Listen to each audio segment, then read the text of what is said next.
I might fall asleep. Oh, look at that. What is that? This is a smash. This is a smash burger that I did not get to finish eating. Oh no! The travesties, the pure and other travesties. Yeah, that's what happens when your daughter sleeps till 5. The podcast is at 6, and traffic on the way home from Smashburger sucks. Night. Right. I could be eating a fresh-made croissant, but I'm nice to you. That's right. I'm knitting. I better stop because of the show, huh? Probably a good idea. That's what they tell me. All right. As soon as they say, all Okay, right. they can see us and hear us like it's Tommy. All right. Whose circus is this? Yours? Dude, it's D&D. It's my circus. Michaela's circus. I'm taking control of this circus. We're her monkeys. Much like the vampire game that they don't realize I'm actually controlling the reins. Yeah. All right. Well, you just gave it away, so... Neither of the boys that think they're the smartest person in the room listen to this podcast. Well, that makes them the dumbest person in the room. We are the best podcast. Count us down, McCullough. Okay. In 3, 2, 1. On this episode of the AIE Podcast. Congratulations are in order. Pet battles for fun and profit? The Dark Side Challenge. WildStar is going FTP. Razzie and OMF are here to talk about D&D, that's Dungeons and Dragons. Both kinds. All that and more coming up now.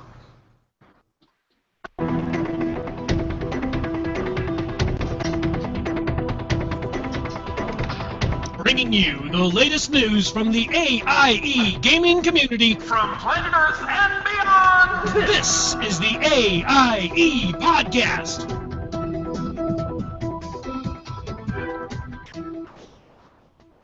Good evening and welcome to episode 242 of the podcast celebrating the Alia Acta Est gaming community. I'm Makala, and with me as always is Aludra. Hey, AIE, I think you're awesome. And right over there, literally in my case, cleaning up my mess in the virtual world and real life is Tetsemi. Truth. And this week... he's in trouble. And this week we're joined by our very special guests for our very long-awaited D&D episode, Razzie and OMF, a.k.a. Old Man Franks. They're here to talk to us, as I said, about D&D. Welcome, guys. How are you doing? OMF, you take it first. I am doing absolutely fantastic, aside from whatever the heck is messing up my throat. I'm confused. All Tetsemi did was agree with McCullough and he's in trouble. That's not fair. How marriage works. Gosh darn it. Welcome to marriage? Husbands exist in various states of trouble. 18 years, nah, we're fine. And as the ostensible bachelor in the party, yes, fine. I'm doing fine, all things considered. Because there's no one telling you you're in trouble because you said truth. All right, so we're going to continue the chatting shortly with our two wonderful guests. First, let's go over this week's news. We don't want to go around and ask what people have been doing? You know what, you're going to edit that We're supposed to be like... 3 minutes in, ladies and gentlemen, 3 minutes in. 3 minutes in. All right, well, I asked them how they're doing. All right. So, Aludra, what has been going on with you in and out of game? Well, first off, I got 2 waters this week. Yay! All the You water. should drink more. Clearly, it's a hint, yes, for my family. I need way more water. Let me see. Oh, what's been going on? Okay, well, the new Animal Crossing game's out, but I don't have that. And I want it. And let me see. I was actually without internet for a while, which was kind of irritating. There was a snafu, and something went wrong, and something went pear-shaped, and wires were crossed. So I was actually without internet for a week. Oh, Ooh. no. I know, it's why I must raid everybody. It was, so okay, but I managed to beat like 4 Steam games in all this time. I have a pretty big downloaded library on my computer, thank goodness. Though if I had been forewarned, I would have come better prepared. And Fallout New Vegas is hard. It's like crazy hard. Like, what? You blow up one guy in a dog hat, and suddenly everybody in a Roman outfit wants you dead? The dog hat guy called me a coward. And said, Yeah, that was deserved. You're not gonna do anything because you're weak and lame. So I'm like, oh yeah, and I grenaded his butt, and he blew up, and all his buddies blew up, and I killed some normal dogs and took his hat as a trophy, and then everybody else, I thought this was the Wastelands, but everybody else magically knew I blew up Dog Hat Guy, and they were like, oh, Olivia, you blew up Dog Hat Guy, so now we're not your friends anymore. And I'm like, but I was in a secluded place, and nobody saw it happen, so how do you know it was easy? Dog Hat Guy was the postman. No one got their post. They knew you'd done it. No. Right. This is way too snobby and way too big a jerk to give anybody their letters from their mother. Okay, this guy was mean. I don't just grenade Just to you. anybody. And now Mental we've notes. proven that Eludra is chaotic neutral. Yeah. Mental Yeah. notes. He's like, you're not gonna do anything. I just killed a whole town full of people, but you're a coward. Like they were, ha ha ha. And I'm like, boom. I mean, what else do you do in this situation? Walk Mental away. notes. In the event of Yeah, the walk apocalypse. away when somebody calls you a coward. But I'm really upset that everybody seems to know what I did. So, like, patrols of these guys were, like, coming down on my head. And I'm like, why can't we be friends? That guy was a jerk anyway. Yeah, but he was there. There's a difference. So, besides what is being now called justifiable homicide, what else have you done this week, woman? I read 4 books, and I'm knitting a lot, but yeah, that Fallout thing really got to me. Can't tell. That's amazing. Oh, God. All right, so, Ted, I'm the innocent party here. I am the you're wounded. right. You're right. Justifiable homicide, dog hat guy. Got it. Get I'm the never dog hat ever guy. upset Eludra, guys. Just remind me of this in the future. Don't Ever. upset me when I've got an arsenal strapped to my back and you're calling me a coward. Oh, you're not going to pull a gun on me because you're a coward. It's like, well, I'm in the wasteland. What else am I supposed to do but defend my own honor? So, Ted, have you had any justifiable homicide this week? No. Oh, how boring. No, actually, I wouldn't call it justifiable homicide. I just, random orcs, dying to leveling up characters. That's about it. Because, No, that's genocide. well, yeah, considering there were Blackrock orcs and there were a lot of them coming in through burning steps, and yeah, it was fun. I forgot how good the 50 to 60 leveling zones are that they got redone. Yeah. Yeah. I just wish I they had got Silithus. I really do. I would have loved to have this done. Yeah.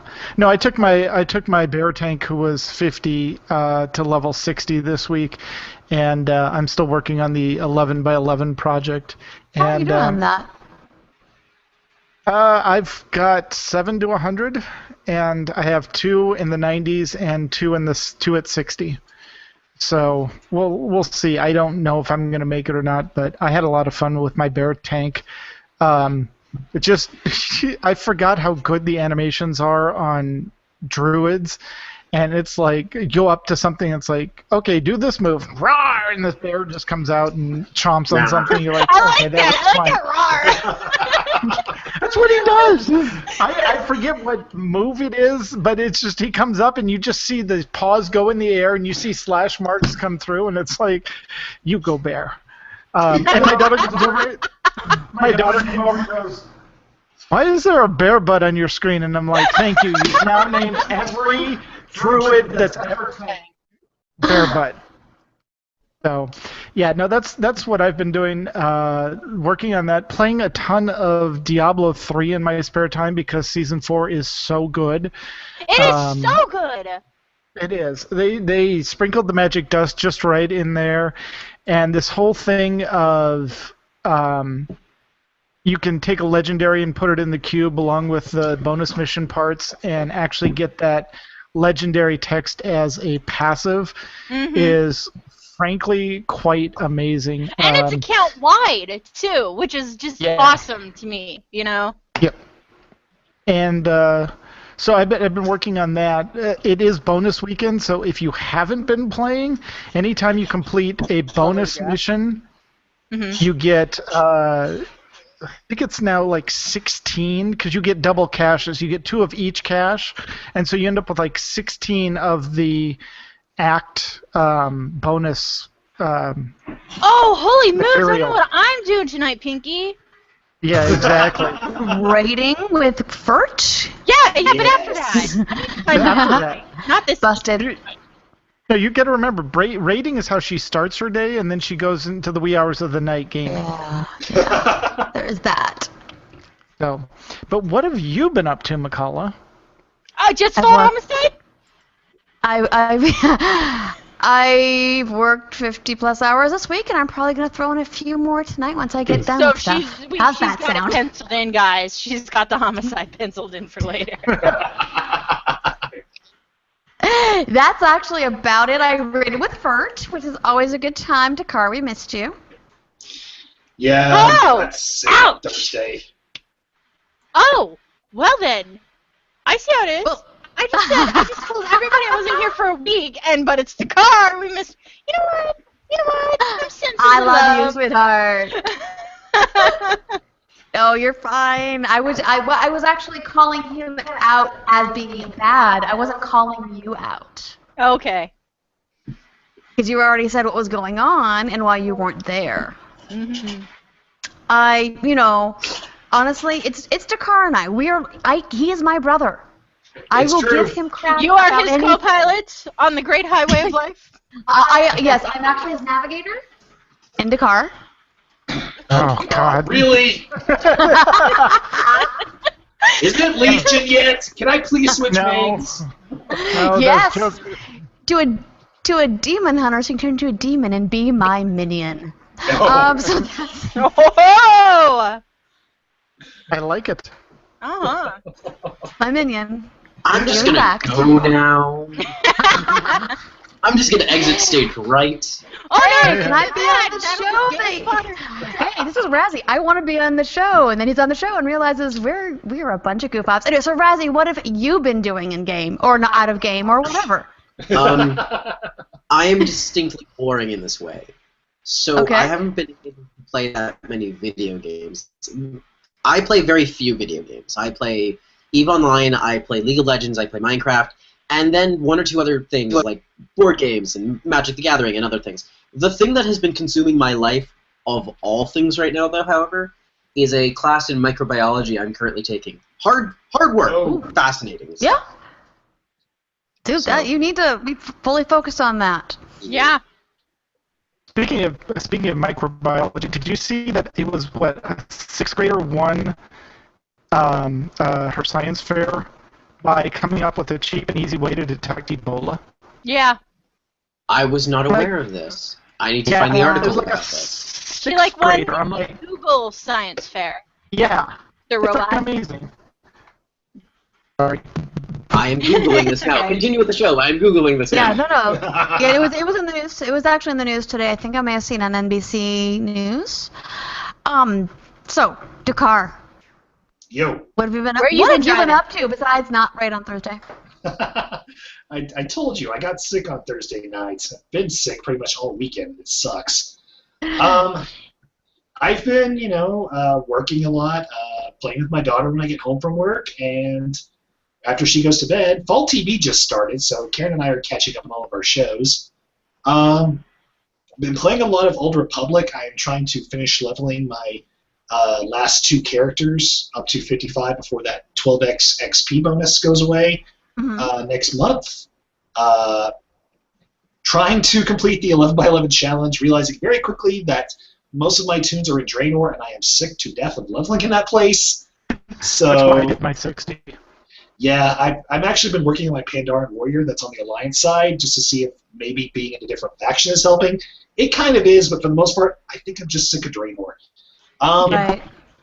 Aside from that, just getting used to, I mean, anybody who's watching the Hangout can see this lovely room that I'm in my new house. The loveliest of rooms. Yes. So, yeah, trying to get unpacked, trying to find places for everything, realizing we have very little furniture to fill a house. It's all very fun. Better having too little than too much. Yeah. Exactly.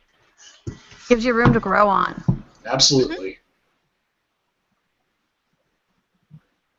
All right, so we have no other stuff going on. We're going to go ahead and now we're going to cover this week's news. Okay. AIE News. Love that bumper. Right? Very good. All right, we want to extend warm wishes to the Spagnolas on their newest edition, a gorgeous little baby daughter. She was much like her big brother. She really was excited to get out there in the world and came out early, but everyone is doing wonderful, and she is healthy and just beautiful. Also, Everybody's big healthy and beautiful. So yay them! Yes! Yay. Yay! Yay babies! Babies! All right.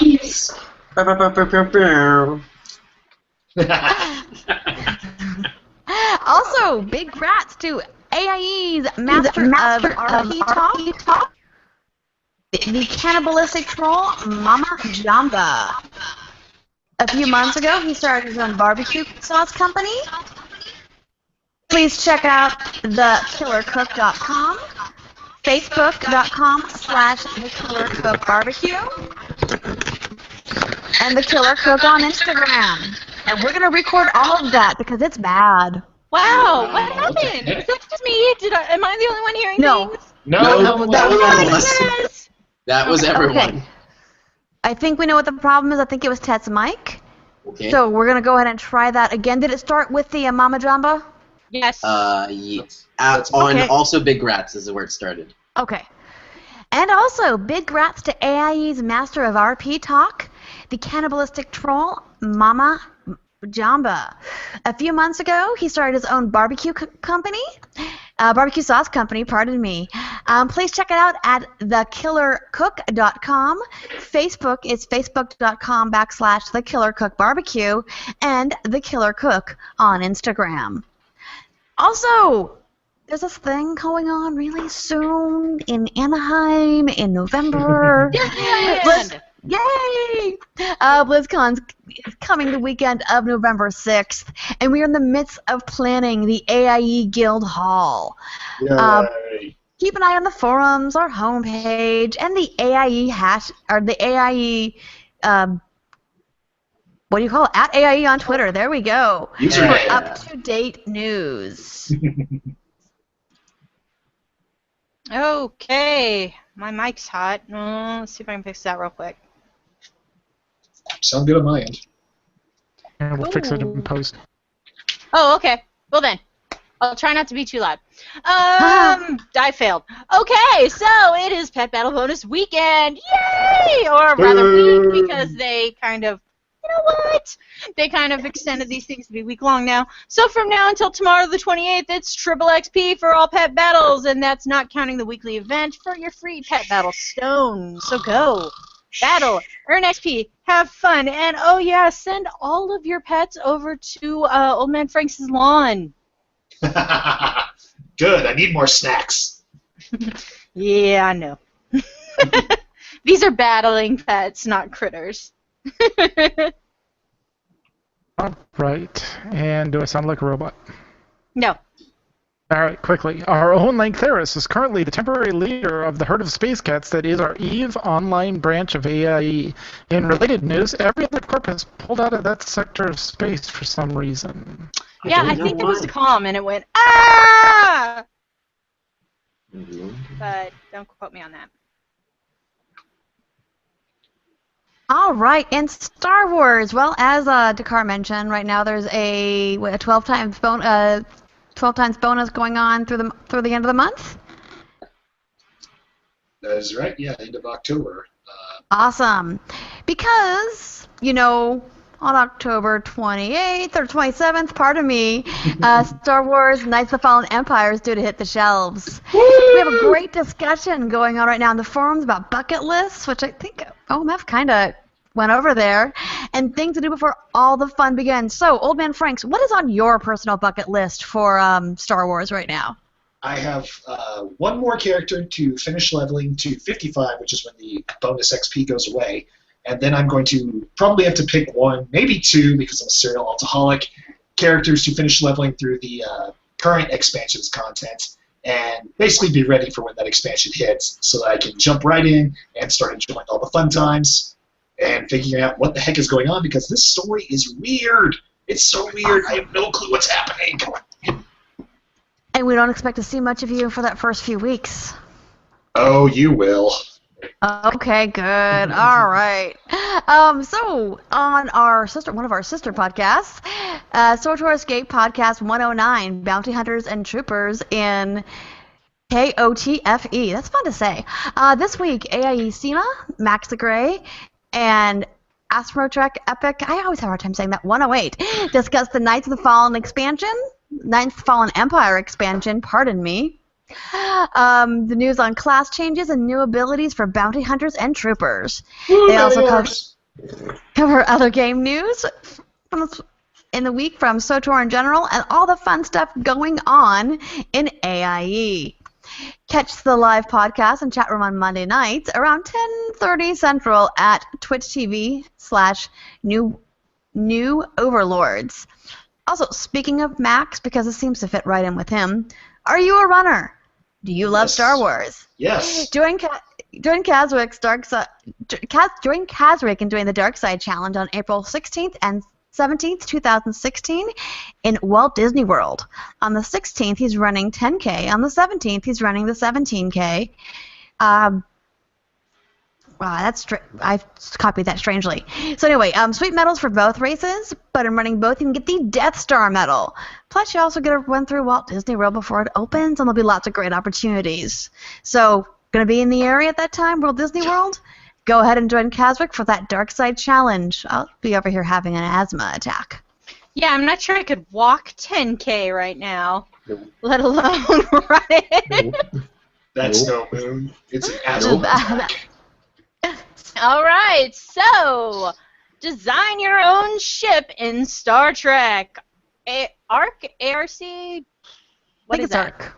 ARC is looking for dedicated captains to assist with the construction of our latest ship. Head over the next 2 months, the team will be designing a new Federation carrier with the help of players like you. Not like me, no, but like you. Player votes will determine what ship is built. You can choose what your ship looks like and ultimately see your ship come to life as we continue updates until the ship is released.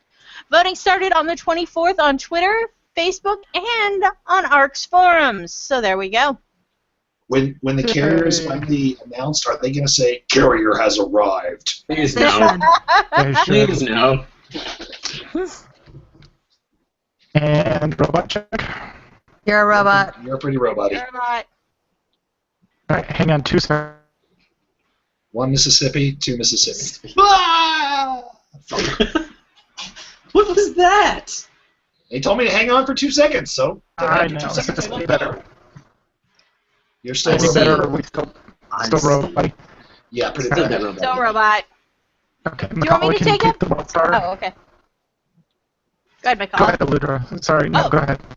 Okay, so WildStar has been in the beta stages for its free-to-play model for a few months, and now the day has finally come for it to go live. AIE had a division in WildStar when it first launched, but was closed after a certain time of inactivity. Sadly, that happens, but with free-to-play comes less of a barrier for players, so the division has been opened once more. We hope that you'll join us and give it a try. Please head on over to the WildStar forums if you need more information. It's a pretty fun game. It's all right. I beat it in 2 weeks. But man, there was some crazy rules. Like I was given a friend code, a refer friend, and it was like my friend who referred me was going to be responsible for all my behaviors. So if I decided to be a jerk and mean to people and stuff, it was in the agreement I signed that I didn't sign until my friend said it was okay. And then, gave me a look over the internet, which meant it was a pretty big look, that I would behave.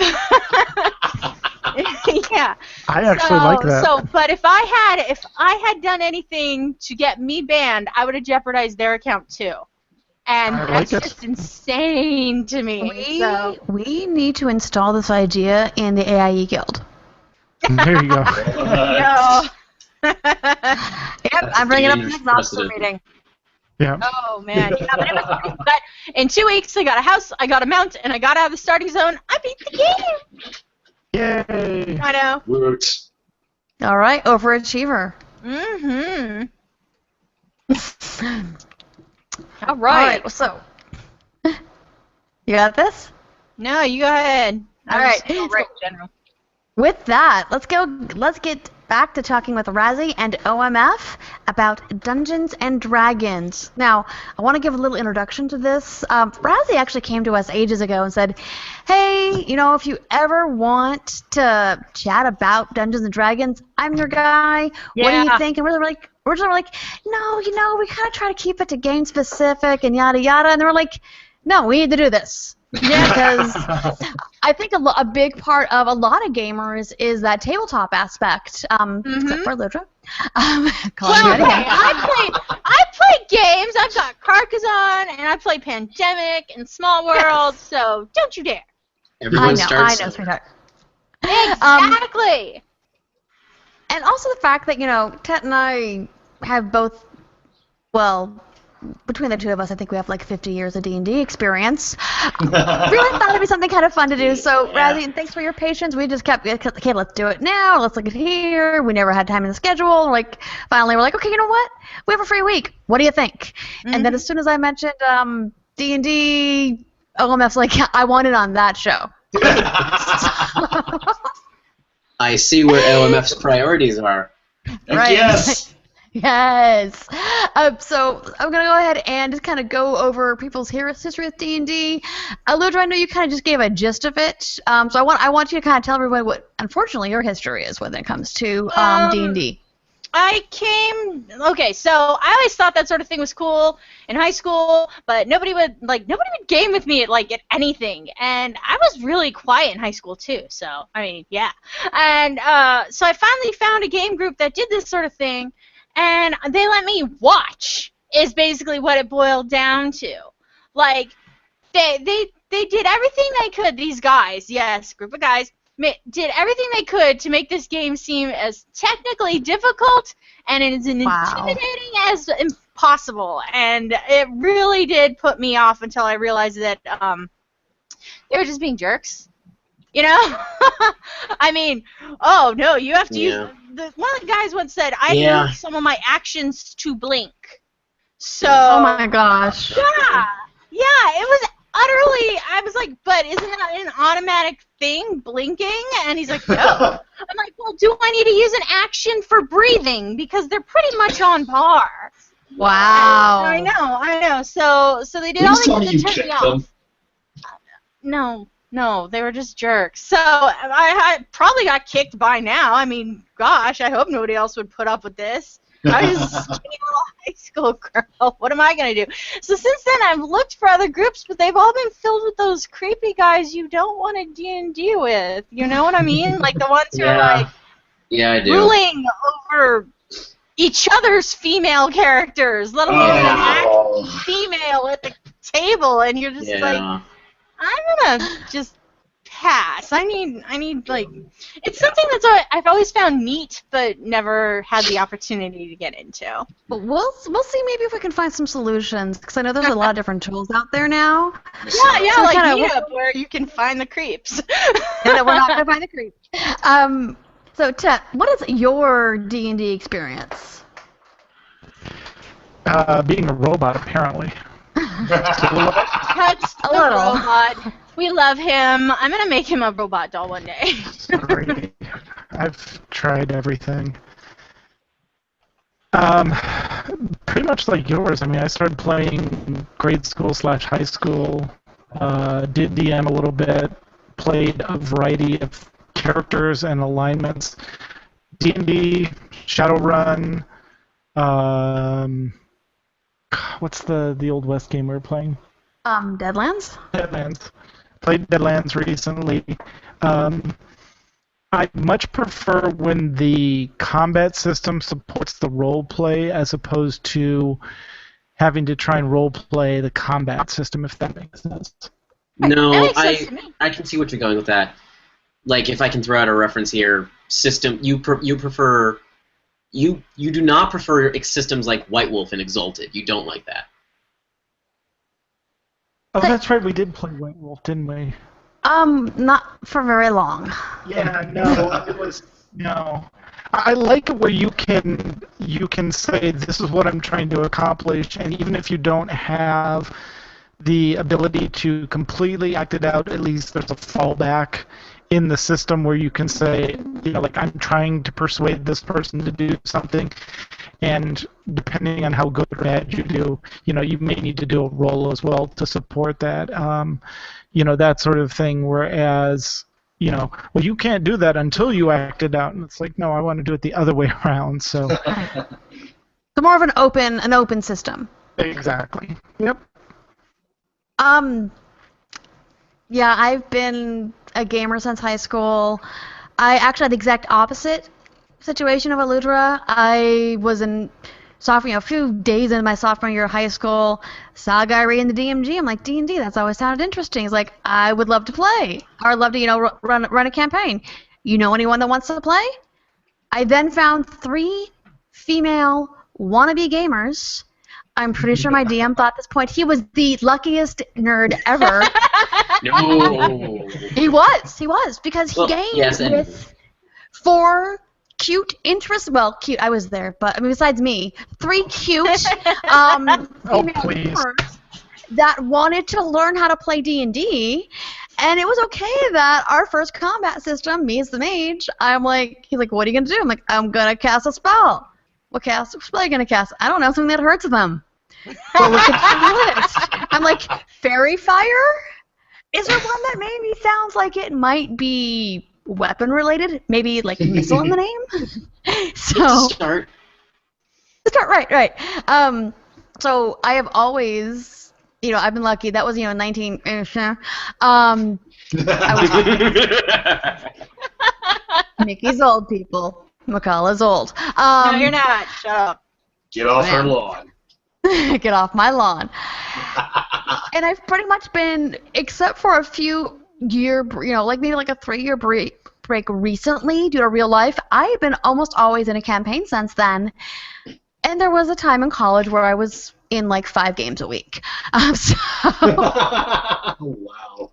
I may have majored in, So I've played D&D, Call of Cthulhu, World of Darkness, which I'm getting back into, which is going to be fun. Shadowrun, a variety of Heroes campaigns, Deadlands. So I've done quite a bit and really quite enjoyed the idea of gaming. Mm-hmm. So, Razzie, what is your experience like when it comes? When did you start gaming? What's your experience? I started playing D&D when I must have been 12. Wow. And it was a chance encounter. So here's a movie startup for you guys in case you want to film my childhood going into D&D. I was in the gaming section of a Barnes & Noble bookstore in the mall, and I was going through the bookshelves, and then I saw this. It was 3.5 back then, but the 3.5 core player's handbook looks like this leather-bound tome if you're looking at it from the front. And I saw this thing. Upstairs. No, I don't have it with me. I don't. But we do. We have it upstairs. I don't have props like that shit. No. We have them. But anyway, I saw this, it was facing out, so I got to see it, and I'm like, what is this business? And my 12-year-old arms are reaching up, and I'm grabbing it, and I open it up, and it was not creepy at the time, but looking back on it, it was a little bit creepy. one of the employers comes over and says, "Oh, are you interested in D&D?" And I'm 12, and here's this 20-something to asking me this question. I'm like, "Yeah." And he says, "Yeah, well, we play a campaign here every Tuesday. If you want, your parents can like drop you off, and like we can teach you how to play." And I was like, "Maybe." And long story short, and a lot of parents babysitting me through sessions, I started to play D&D with this group of people, and it was such a different gaming experience, because normally when I gamed, I was alone in my basement playing a video game by myself with no one around me.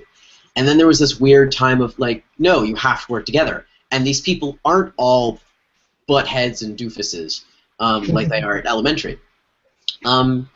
Since then, I have gone through periods of playing D&D very heavily for a year or two, and then a huge gap because I don't have people to play with. College was one of the worst times for me like that, because I was trying to find a group, and there were groups on campus, but they were cliquish, and they just would not let me play with them, and I couldn't that's the recruit from them. worst. So I was just like, well, I'm done for 4 years because no one will fracking play with me. But yeah, recently I have found a group up in Edison, New Jersey, who I play with people. And it has gotten better. It's not perfect. It's not where I would like it to be right now, because we've currently had a month-long hiatus because we're a bi-weekly campaign, and there's been some scheduling conflicts. So it's not perfect, but it's much better than what it was in college. Nice. That's really crazy. You always hear about colleges when everybody, gets into the things that they've always wanted and are supposed to be, in theory, more open to meeting new people and such. I know, right? It was so much fun. I Go be a friend. Totally not bitter about the whole experience at all. Not bitter at all. Oh, so OMF, what is your experience? Well, here's the weird thing for me. I actually started playing in college. Yeah, awesome. My junior year, I was sort of neighbors with this dude named Michael Magnus. We all called him Magnus. And he and his girlfriend introduced me to Dungeons & Dragons, first through video game adaptations and then to the actual tabletop experience. And I am so sorry. Let me shut that off. Yeah, my first campaign had something like 9 to 10 players, and my DM basically said, "Hey, you can be anything you want." So I start flipping through the books. It's like, well, okay, what else options is there? So he hands me the monster manual and the book for, the rules on creating player characters out of monsters. So I start looking through. I was like, "Hey, can I be a dragon?" I was totally joking, but then he turned around, flipped through the book, looked through it. There's not really any way to make this work, but I'll homebrew something for you. Nice. My first character was this weird mishmash of human sorcerer and dragon that had weird advancement rules for when he got things. And for some odd reason, because I wanted to be cool and have a claw, I had a claw weapon because, hey, that makes sense to me, right? It was goofy as all hell. Several times I asked him if I could re-roll it and just, play a regular human sorcerer.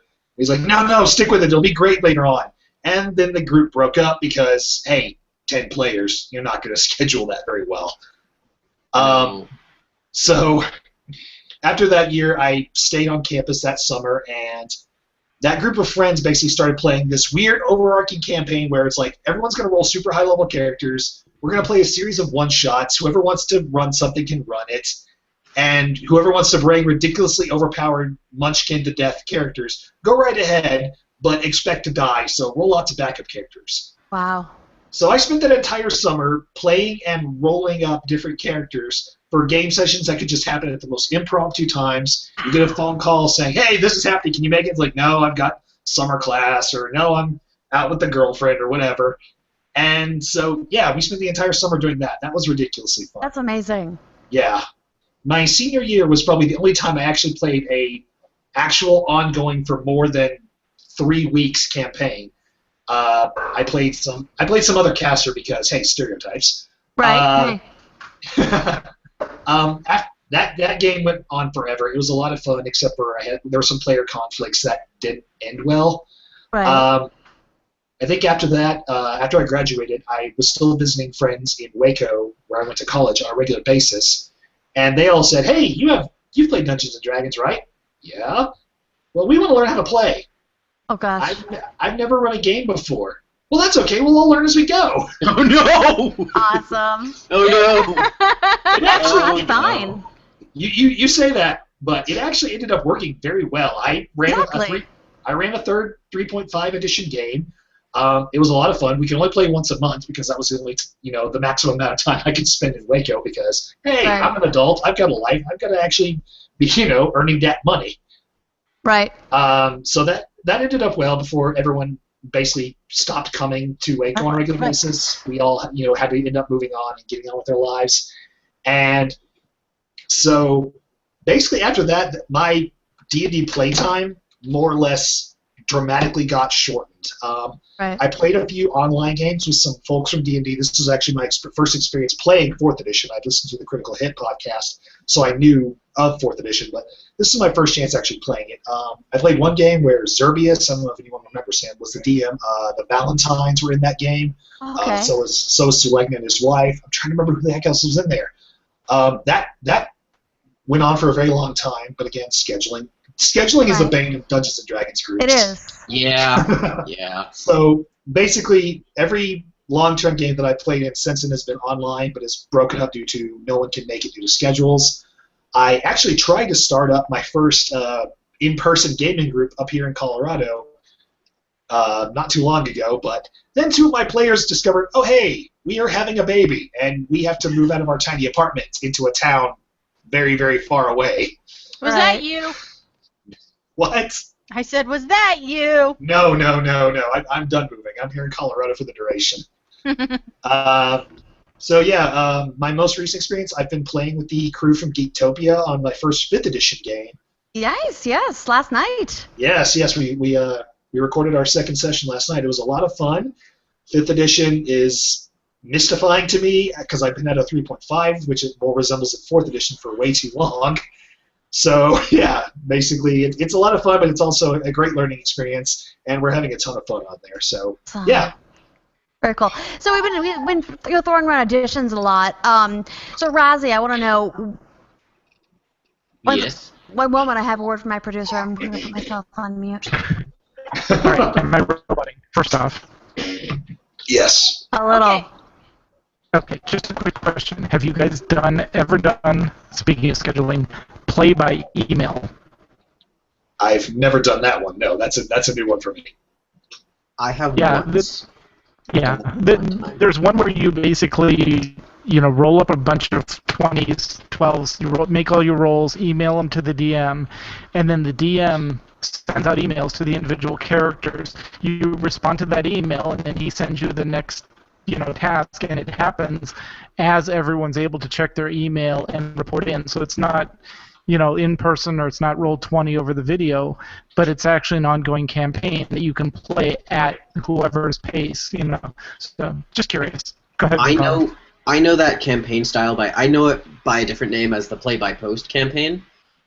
Yes, I have found them to be, over the long term, while I will be there for the player will slowly lose interest, because while there will be those times where you're both online at the same time, and there's the rapid-fire exchange of emails, those times when you're not online, they will slowly lose. My experience only. They slowly lose interest because they're not getting immediate gratification of their actions. Right. So I have done it ones of times, and then Ones not of times. So, talking about additions, there's a ton of additions out there. Yes. Razzie, what additions have you played, and what do you prefer? Wait, what's an addition? What's an addition? So I would be happy to explain the concept to you, Aludra. right. So Story time. Though D&D is a game older than me, I have sat down and played through the games from Redbox. So Right. D&D, when it first came out in a box, and it's colloquially referred to as the Red Box. Because Again, it I has can get ours from upstairs if I need. yes. We can have Tet just Photoshop, just edit in just pictures of these things, right? Right, they're upstairs. Okay. So there's the Red Box, and that was what D&D started at. It was a very fundamental game. I don't believe it used more than D20s and D10s I don't think so. and D6s. but it was all inside the box. And then that was followed by the blue box. Literally. And then after that, second edition came out. And you can think of editions as expansions / remaking of the game. Revisions. That's the best way to think about it. Revisions. Revisions, yes. Because while it keeps many of the things that work, it tries to add new stuff while fixing other things. So the So a edition, patch. Exactly, Yeah, but patch. more long term. yes, It's patch. more of like, you know how like before you start an expansion, you get that patch that puts in the mechanics that are going to be changing. It's kind of like that patch. Yeah, that's actually a really good way to think about it. Except you have to buy a ton of things every time a patch comes out. Well, right. I didn't say that there were downsides to this system. I was just going to explain how it worked. Sorry. So the editions that most people probably know about are 2nd, 3.0 and 3.5, 4th, and 5th. Probably more the 3.5, the 4th edition, and the 5th edition, because those are the ones that got the most play, arguably. I have lots of experience with 3.0, 3.5, 4, and 5. Right. Those are the editions that I have the most experience with. And personally, I like 5th a lot. I understand a lot of the criticisms of it, but I like it a lot. Fifth did a really good job of going back to basics, where I got used to fourth. Fourth plays like a video game, where fifth kind of went back to the fundamentals Yes.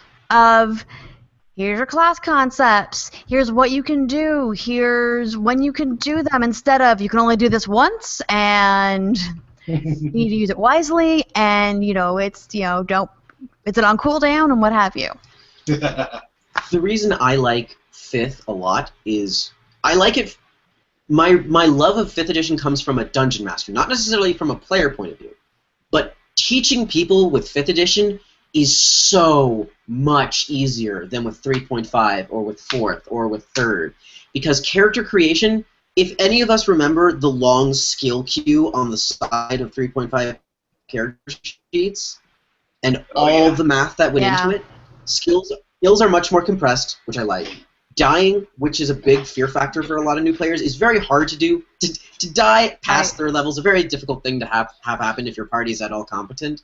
So that's good for newer players. And I also like how in 3.5, leveling up was a little bit difficult. You didn't necessarily have a path to go down. And 4th edition gave you some, like, here are some prestige classes, here are some paths to go down. But they also, like, some of the melee classes felt a little samey to me. Some of the magic users felt a little samey. And again, the same thing with my powers are on a time cool limit. What's going on here? Right. But 5th edition, the archetypes it offers up, I feel, are distinct enough that it warrants them being there. And that's really important, especially when if there are two rogues in the party and one of you is an assassin and one of you is a burglar, that's really important that you feel different. Yeah. We have two rangers right now in our party, and they are definitely not the same. Yeah. Okay. So, OMF, what is your experience? What editions have you played, and which do you prefer?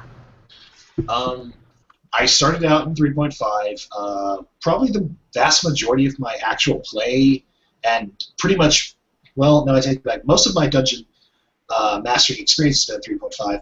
I've done a lot of 4.0 as a player, and I've run one 4.0 game, which was actually for you, Tets, and everyone else who was at Nerdtacular this year. Yeah, don't mention certain things. Oh boy, I'm in so much trouble. You are. And I played exactly one 5th edition game. I really, really liked 3.5 when I started playing it because I don't know if this, is a shock to anybody here, but I am ridiculously attracted to the idea of magician, mage, wizard, sorcerer archetypes. Right. So when I'm playing when I'm, looking at, the spell lists for all the, different spell casting classes in 3.5, like, these are huge. I can do so many different things if I want to. I love it so much. And you jump into 4th edition, and I can look at there and I only have 4 spells? Right. I can't change them? What the crap? This is terrible. Yeah. And I really liked a lot of what 4th edition did. I liked how it, made very clear, in almost a video game sense of when you could do certain things, when you got certain things back. And I was also a big fan because I never played a healer class at all in 3rd edition because I always wanted to kill things. Right. So when you get to 4th edition, it's basically like everything can kill things and then do something else on top of it. Right. I like that design concept, but I know that there's a lot of flaws in 4th edition, but that is a really big win that I think 4th edition had that a lot of other RPG tabletop games have not necessarily picked up on a whole lot. But I haven't played enough of 5th edition, or I don't even own the books yet to give it a fair shake of, okay, do I like this more than 4th or 3.5? On the surface, it looks like a return to the overall design of 3.5, where you have a lot more options in terms of what you can pick and do with your class, with some of the improvements of just basically like maintaining the flow of the game and differentiating when you can do certain things that 4th edition was able to build and incorporate into its overall design. But like I said, I haven't read it and played it enough to say for certain that it's my new favorite. But I have a feeling, just again based on the 2 sessions I've been in, that I'm going to enjoy it a lot if I can get more into it. So Ted, what editions have you played and what's your favorite? Robot 1.0, Robot 2.0. No, I'm just kidding. Okay, you're doing better. Okay. So I started out on Redbox and have played everything from, the original Advanced Dungeons and Dragons to the D&D Deities and Demigods Copyright Violation Edition, as Zahara says, that had the Elric and Lovecraft mythos in it without permission. Whoops. And we actually have a copy of that. All the way up through 5.0, including, and some people say, well, that's just a variation of the video game, but all the gold box editions on Commodore 64 and IBM PC, which were just computerized versions of the modules that they published back then, which were awesome. So, do I have a favorite version? That's a tough question because, again, going back to the original question you said about D&D experience, I'm more about the campaign and the role-playing than the system. Yeah. And so as long as it supports the role-playing aspect of it, I'll play in whatever system you want. I think from a purely mechanical standpoint, 3.0 and 3.5 were... I remember liking them better because it was such a change-up from version 2 and... What was 2.5 called? Crap. There was no. There was a book that came out that kind of made it like 2.5. I can't remember. It'll come to me later. So I like the change from 2 to 3 because it was a significant change into opening up the possibilities of what you could do. You weren't limited to just a set of spells and things like that. And I think I did enjoy 4 a lot. What I'd really like to see is I'd love to see the Deadlands system wrapped into D&D, because I think that the Deadlands system, with how it does dice and how it does successes and failures and stuff like that, works really well with the storytelling aspect of it. But I'm enjoying 5th right now. Cool. And I'm with Kat. I never played Redbox, but literally I'm a 1st edition baby with, Dragon magazine articles thrown in for interest. Pretty much played everything from out there, bits and pieces. I have found, though, that the versions I enjoy the most are the ones that have been whatever edition, but house rules. Because I think that really does make things interesting when you have a DM that kind of creates things, creates classes for players, creates variations, things like that. So I'm gonna say that's kind of my favorite, is something where you have a lot of ability to customize. And it's been pretty fun. I feel we would be doing a disservice to the people who make the game if we didn't mention Pathfinder. Pathfinder, for those who don't know, is created not by Wizards of the Coast, but by a company called Paizo. And Paizo are a breakaway group. I don't know if that's the right way to call them, but they were former people who made D&D. Pathfinder is like 3.5, but for everyone who plays Pathfinder, who calls it the golden of all expansions of all different systems, they say it's the best edition, that everyone should play it. I've never had a good experience with Paizo, with Pathfinder personally. Your experience may vary. I hear though that it's extremely similar to 3.5 in almost every regard, though. Oh. All right, I'm going to test one more time. Is this any better? It's a bit. It's pretty much the same. Sorry. You can come over here and use my mic. Yeah, you just turn on my camera. There we go. I really give up. No, the one thing, and I think Ralph mentioned it in the room, the one thing I really enjoy was I think it was GURP, when you were rolling up a character. It may have been Traveler, that you could die during character creation. What? That was a fun aspect of it. Oh, wow. Yep. Yeah. All right. So, guys, we all have our preferred, as OMF mentioned, what we love to play. So, what are our preferred alignments and classes? Razzie, take it away. What do you love to play? I'm going to get so much hate for this. It's okay. Dude, you've already told me you hate my alignment, so go on. I really like playing bards. I really do. And let me explain. Because when you can cast arcane spells through the power of your rock god guitar. Right. Exactly. And when you multi-class into a barbarian, you're going to be the barbarian who actually uses their axe. And you can sing themselves. You can sing your own battle hymn music as you rush and rage into battle. There is nothing better. That is awesome. I love it.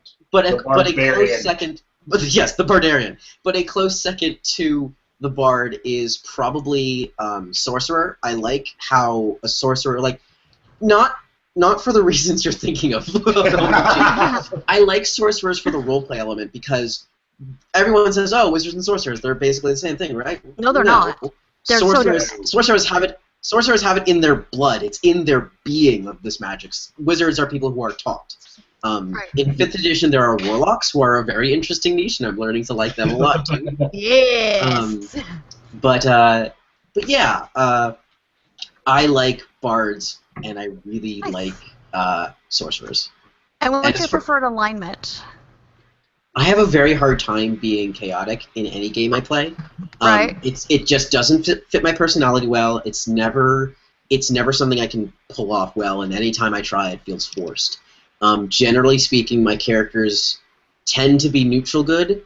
I sometimes play lawful neutral characters I really like the law side of things. Like, you stick by a code of rules wherever you go, and those rules help dictate what you do and how you react to things. I really like that. Nice. So, OMF, I know you said you like the magic-y. What is your preferred alignment and class? In 3.5, I was pretty much in love with the sorcerer mechanically. I like the idea of you have a small defined list of spells that you can cast as many times as you want. I like coming up with the appropriate combinations that I could use to the best of the ability, and just kind of like determining all that. I also really liked, like Razzie said, I really like the roleplay aspect of sorcerers, and just how they're almost like mutants in the X-Men universe. It's like that people don't understand your magic. You look weird. You're not a typical wizard, and they don't understand you, and you're an outcast unless you put out all those skill points into diplomacy and intimidate. and either charm the crap off of them or make them so Right. scared they run away. That was always fun. In 4th edition, because there was such a squishing of available powers and stuff, I actually fell in love with a class from the Eberron Player's Guide, the Artificer. Yeah. Yes, Yeah. I could never get an Artificer to basically figure out how it worked in 3.5, but when 4th edition came out and kind of made that whole standard, here's your at-wills, here's your encounter powers, here's your daily powers. It's like, okay, well, I can wrap my head around this. So I came up with an Artificer with a crossbow who basically shot people in the ass to heal them. And the first person I ever pulled that off on was Renee Valentine. She was not very happy with me. Nice. And neither was JJ. No. Yeah, so I really like sorcerers, artificers. Basically, I think I played a druid in one of my 3.5 campaigns that was basically all about summoning things because they were really good at that, if I remember correctly. Yeah, I've never been much for just like in all the MMOs we play. I've never been much of a melee person. I don't like getting in there. I like to stay back and alter reality to suit my whims. You've never experienced full joy until you've rushed head first into the crotch of a monster, screaming your own battle hymn. You try Barbarian out, man. It's the life-changing experience you need. If I can ever play again, I would love to. You will. In terms of alignments, I have a hard time being anything but good on that particular aspect. And I'm not a lawful person. I can't really roleplay it very well, so I usually end up being neutral or chaotic good. Mm-hmm. All right, so Tet, what about you? Preferred class and alignment? Can you hear me? I Yes. can. And it's All not right, robot.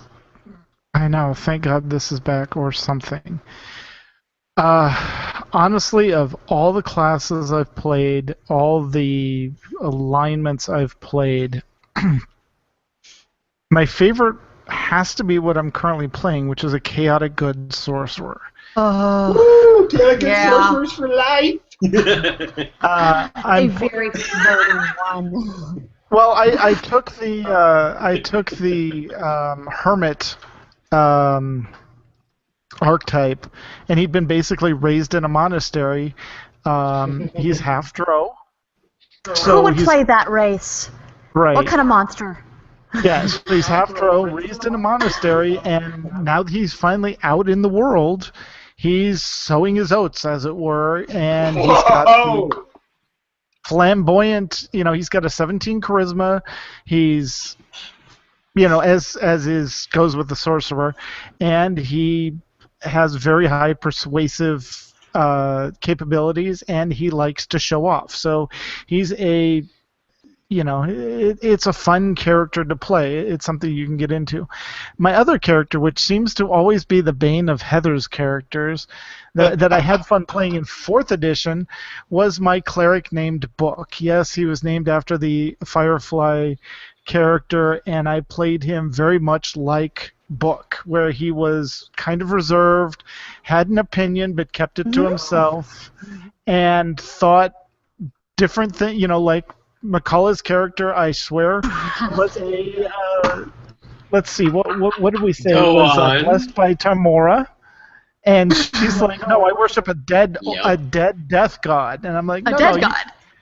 I'm like, "No, you were blessed by Tamora, completely blessed by Tamora," and she looks at him like, he's got 2 heads. So it's awesome. For some reason, the past 2 campaigns, our characters have completely played Opposite. even our Deadlands campaign. Even our Deadlands campaign, our 2 characters were opposite, because I played a character that had a trait that was he didn't believe in the supernatural, and everything in Deadlands is supernatural. And my character was I just Patrick. believe that existence. Oh no, Oh, literally. I see it, but magnets? Exactly, No, exactly. It was magnets, it was swamp gas, Swamp and it was gas. government And water conspiracy. balloons! Exactly. It was the best thing, because he'd see something that's completely blatantly supernatural, and I'd come up with a completely plausible explanation for it, and the DM and everyone else would just look at me like I was completely crazy and partially brilliant for coming up with what it looked like. So, yeah, it was fun. But the other one, and this goes back a while, the other character that I really enjoyed was I played a character that became a werewolf due to an injury, but was on the wrong side of a war. Yeah, and he was on the wrong side of the war. He started out as a good character and has slowly descended into chaos and neutrality, not chaotic neutral, but chaotic tendencies, neutral tendencies, due to the lycanthropy. And we never picked up that campaign in years, but that was a fun character. It's never lupus, dude. So always lupus. The last 20 years of gaming has actually been brought to you by Tet and I playing the exact opposite characters. It's bad. Because every time I play the same side as her, my character gets killed. Invariably. It happened once. It happened once. His character needed a magical blood transfusion. My character gave it to him. Forgot the fact that she's, royalty? The crown princess, and then, the king arranged to have him killed. Oh. So, well, the blood was coming out one way or another, dead or alive. You're losing that blood, so... Yeah. You didn't want him having any claim to that throne. Hence why I wear a chaos symbol. So... I love a chaotic neutral rogue, desperately. Two of my favorite characters have been chaotic neutral rogues. I'm playing a neutral good character right now. And how's that working out for you? Not great. She's a chaotic neutral half-drow cleric Tempest, who's very reserved and War priest. Spent the last few years in a military camp, and not really fond of the other half-drow trying to get into her pants constantly.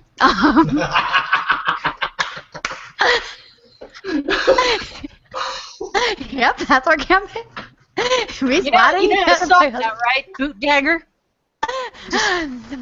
That's not honorable in battle.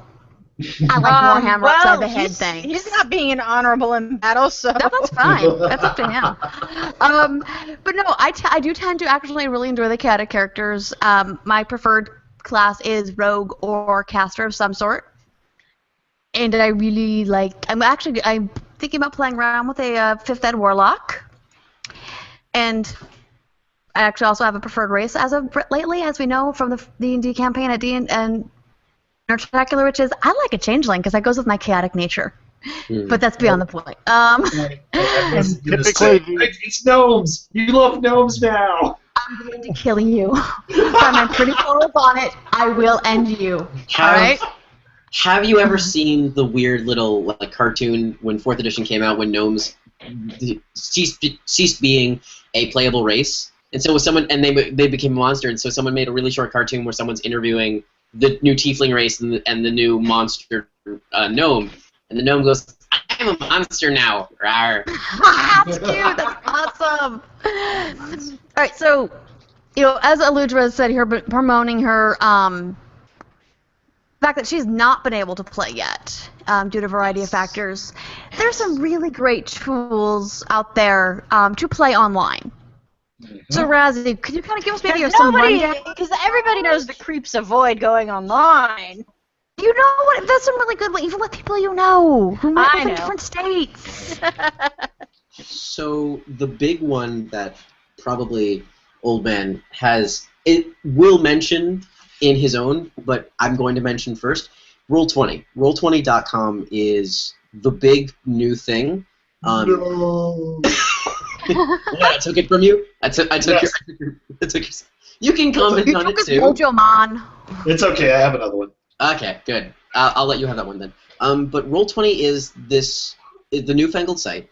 You can sign up for free. It is a useful tool because not only can you find D&D when you look for campaigns on Roll20, there's a whole bunch of systems you can search for. You can search for D&D 3.5, 5th Ed, 4th. You can search for Call of Cthulhu. You can search for a whole number of things in the search bar. But yeah, in terms of playing D&D, it's a really simple tool because you sign up, you make an account, you search your time frame, your day, your language preference, and the game type you'd like to play, and you search for open threads that have desire for players. You can apply, you can check them out, you can see what's going on with their website. I would say, however, it's a little bit of a different tool if you're trying to be a dungeon master or the storyteller in most instances, because while the site does provide you with tokens and backdrops for the free accounts, the premium people, the people who donate to the site, get a lot more, and they get a lot more detailed. So their tokens will actually look like they intend their character to look like. Sometimes when you do search engines for tokens and you type in, like, gnome, you'll get what's very obviously a harpy token. But for some reason it's tagged weird. But whereas if you're a premium member of the site and you search up dwarf, you will only get dwarves. You will not get anything else that's tagged weird. But the site is relatively easy to use, especially if you're getting into D&D for the first time. As far as the strangers things goes, yes, stranger danger still exists online wherever you go.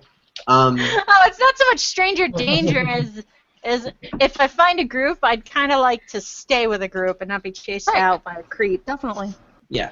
And I will say that Roll20 has some amazing people on it. It has some fantastic groups. It has some amazing dungeon masters. There are always bad apples in every bundle, but if you just look for them, you're going to find them. And most every group. Yeah, exactly. Yeah, I know what you're saying, but it's just like, oh, so discouraging. It's like I didn't want that first experience with 15-year-olds being creeps and not wanting a chick in their zone to be the one that set the tone, but so far in my experience it really has set the tone for all of my D&D experience, which is kind of a bummer. Generally speaking, Roll20 is actually pretty good because even if you have never played D&D before, you can tell which DMs care about their campaigns and which don't by how much effort they put into the advertisement page, like how much description, how much a little bit of exposition dump they do on the front page. You can tell which GMs actually care and want to have good, consistent players versus the ones that are like, hey, I'm playing D&D. Wanna come? Yeah. Good to know. Okay. So, OMF. Any good tools, suggestions for online play? I've used Roll20 for, I think, 2 of the games I've played on that have been online. The first online game I ever played, we actually used a website called rptools.net, which has a whole bunch of free tools that you can make use of. This is before Roll20 even existed, if I remember correctly. One of the 4th edition games I played that was run by our guildie Shrimpicles, he managed a campaign on a website called Obsidian Portal, even though we actually played on Roll20. So it's basically kind of like a login, shared space that you can use to work with your players and help plan the direction of the campaign and kind of publish little previews of what you can expect in the next session, or publish the whole thing if you want to. It all depends on what the DM is using it for. Those are the 3 that I've used the most. I love Roll20. It's really, really good, and it definitely it's helped me just play with folks that I know and I know are good people and fun to play with and aren't jerk faces. From pretty much all over the world. Right. Cool. Are all these links going to be in the show notes for everybody else who might be interested, like me? Yeah. I do. What do you guys use for the voice piece of it? Do you use Roll20? Do you use Skype, Google Hangout? What do you use for the actual interaction, not just the rolling part of it, Razzie? I was going to say OMF should take the first one because I took his thunder. I took his thunder for the first bit, so he should have this. Brother of mine, what do you use? I've used Skype and Google Hangouts. Personally, I find that Skype just works better. Not for anything specific, just every time we tried using Google Hangouts, it's not worked well for us for some reason. So, yeah, for the most part, Skype or even Mumble or Vent if you really want. Right. So what about you, Razzie? What do you find the most useful? Skype. All right. So for me, I find Roll20's in-engine voice to be the best. But that's just my personal use of it. Because while there were never instances of roboting, sometimes there would be screen freezing. But honestly, it's your voice I need to hear the most of. Skype seems to be the most popular. That's what everyone seems to be using a lot more. Maybe that's because they don't trust the site in case the site crashes for whatever reason. I personally don't like how Skype interacts over international waters because every British player who I've played with just sounds the choppy. It's terrible. But generally speaking, I have never seen anyone offer me muffle or vent. Right. Mostly because the site and the Skype you don't have to. And so maybe the people they want to invite into vent and mumble, those would be maybe the in-house people that you can recognize and play with and know who they are rather than inviting absolute strangers into your channel. All right, so one last question because we all have war stories and we seem fairly short and we may have already gone over this. Oh, no. So, OMF, I'm going to start with you. Yes. Okay. What is the most outrageous thing that has happened to you either as a player or a DM? I'm going to share a quick little humorous story from when I was playing my very first game. And then I'm going to basically embarrass the crap out of Heather. Really? I know where you live. Yes, I'm aware. In my first ever game, we were, this is the big 10-person 3rd edition game first one I ever did. We were fighting these group of zombie Umber Hulks. If you don't know what an Umber Hulk is, it's basically a giant kind of, anthropomorphic beetle of creature, and it was undead. So one of our players, after we'd beaten on this thing for a while, dealt a pretty severe critical hit to it, and basically asked the DM, "Is it dead?" The DM said yes. He started to move past it because he hadn't taken his move action yet, and the DM informed him he took an attack of opportunity. He was like, "What? You said it was dead?" I said, "It is dead. It just hasn't stopped moving yet." Nice. And we all groaned. As for DM, this comes Don't from make me speak Thieves' Cant at you. This is from our Nerdtacular campaign. This past Nerdtacular. I was a DM. My players included 2 of our lovely hosts, and go on. One of the first NPCs I had them come across was a gnomish character that was a jewelry. She was a jewel crafter, and she owned her own shop, and her name was Minerva. Minerva Kala. Yeah. Makala. Uh-huh. Keep going. Yeah. Just to let you know, Makala in real life is a little on the short side. A little. And so my wife and I like to jokingly call her a gnome, and we've been doing this pretty much ever since we met her in person. So when the opportunity came up that I needed to have a NPC meet them at the front gate and show them the way to where the next plot point was, I decided to make it a gnome, and I decided to name her Minerva Kala because I'm evil. And at the end of the campaign, it turned out Miss Minerva Kala was actually the big bad evil girl, and she was also a dragon. Yeah. Because aren't they always dragons? No, I will have to say, though, my theory immediately on what was going on in this town was it was fairy dragons. I was right. All right. Okay. To an extent, yeah, you were correct. To an extent, because I played my father's daughter. All right, so Radley. No, sorry. Yes. Do I What also about get for 2 you? stories? One as a player and one as Dungeon Master, or do I If pick we can one? make them short, of course we do. I will pick the one as Dungeon Master then, because that's it's longer, but it's better. So a while ago, I was acting as an assistant DM to a very, very high level. Oh, I guess it was level 16. It was a moderately powerful game, and one of the players had been forced to bring his very, very young brother to this session because there was a babysitting issue. And so this kid had just finished reading Aragon, the first book, and he demanded that he be allowed to play because he wanted to be a dragon rider. And I'm like, well, okay, we'll make this character for you. And so when I suggested, oh yeah, you should be a fighter and you should have this, he's like, no, I want 60 feet of cold steel chain, and I want to have a dragon-sized saddle at all times. I'm like, all right, this is what it That's costs gonna you. be encumbrance. I mean, like, dedicated to your cause, but I don't know when this is going to happen. So, to make a very long combat sequence short, they are fighting a lich, and this lich has set up a series of runaway portals to go to different elemental planes. And the last plane he goes to as a fallback point is the elemental plane of fire. So they come through this chase sequence, fighting through different elemental planes, fighting the flora and fauna there, and they get to this hellish landscape onto a stone island in the middle of a floating lava sea.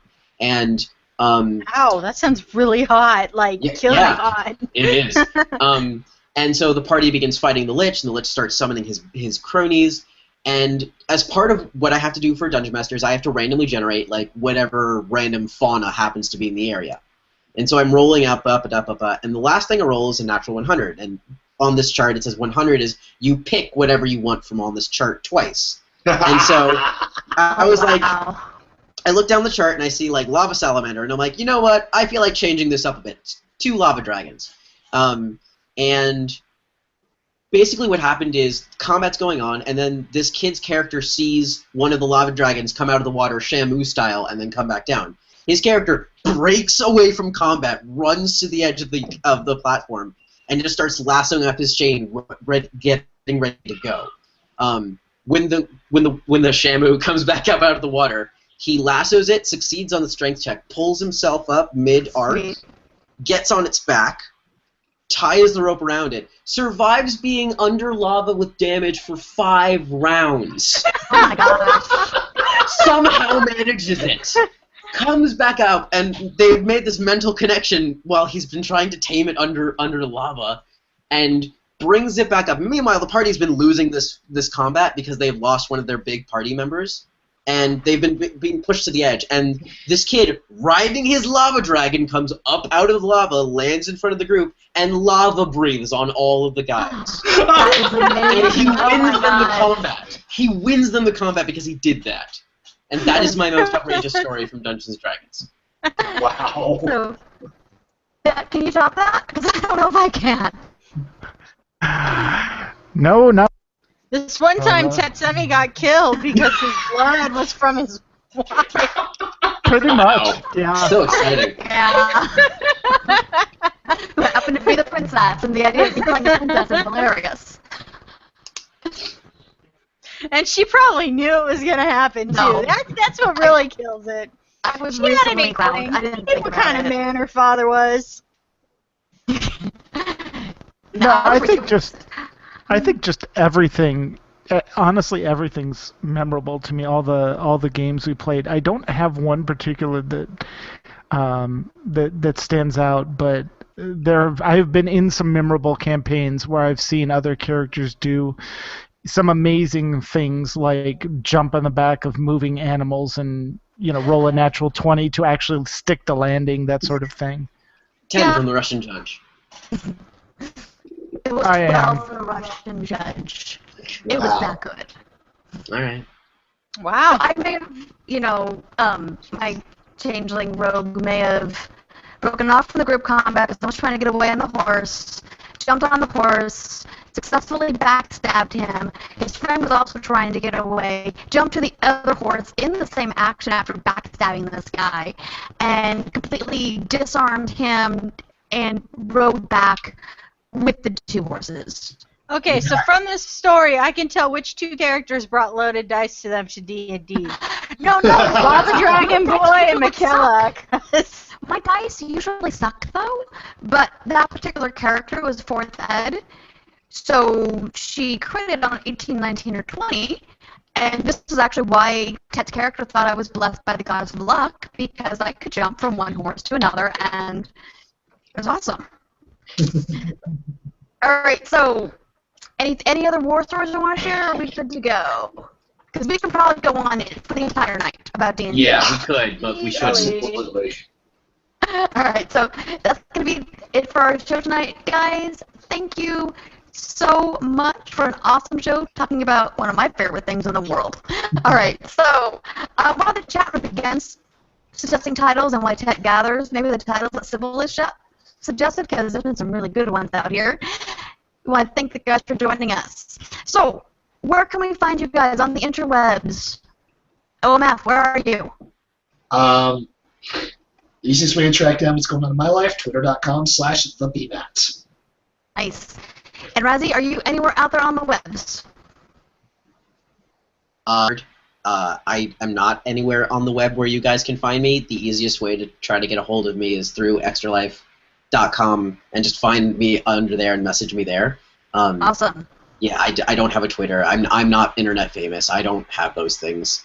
You don't need to be internet famous for a Twitter. Nope. Not at all. Not even remotely.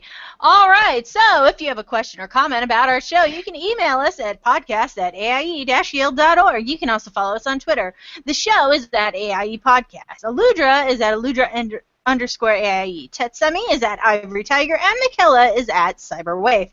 None of us are internet famous. We record live with video every Sunday at 8 p.m. Eastern, 5 p.m. Pacific. You can join our chat room and play along with us on our website at theaiepodcast.com. Our theme was composed by the amazing Andrew Allen. Follow him at Keys with Soul. Or visit his website, keyswithsoul.com. I almost made it through without needing to breathe. Man! And now it's time to play all of the great AIE member segments we received this week, including Overly Dramatic News and the final Ask Miss Mulgra. Aww. We'd like to thank Miss Mulgra for all her contributions and segments over the years. I'm sure she's found a nice home in Mulgore, away from the hustle and bustle of Orgrimmar, where she can relax and enjoy some peace and quiet. May your totems be close by and your spells always be criticals. Akamakash, Miss Mulgra. I know you probably don't want a hug from a human, but here's one anyway. I know. Right before she crushes you alive. She would too. Yeah. Okay. I'm actually kind of bummed. All right, so next week we are talking to Kat about AIE Indie Now. Is this next Sunday?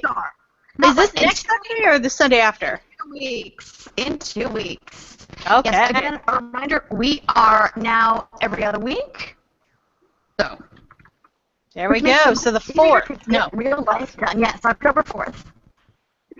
So until then, AIE. This is McCullough. Hey, I can read lines. This is Aludra. And this is Tetsemi. And this has been the AIE Podcast. Yay! Now stay off my lawn, dirty. Nope. Dude, I will get on your lawn just to go hug your child. Go for it. She loves that, Mickey. You know that. I'm her size. Actually, now that the show's over, midgets! Midgets! Mickey wants to say hi! Oh no.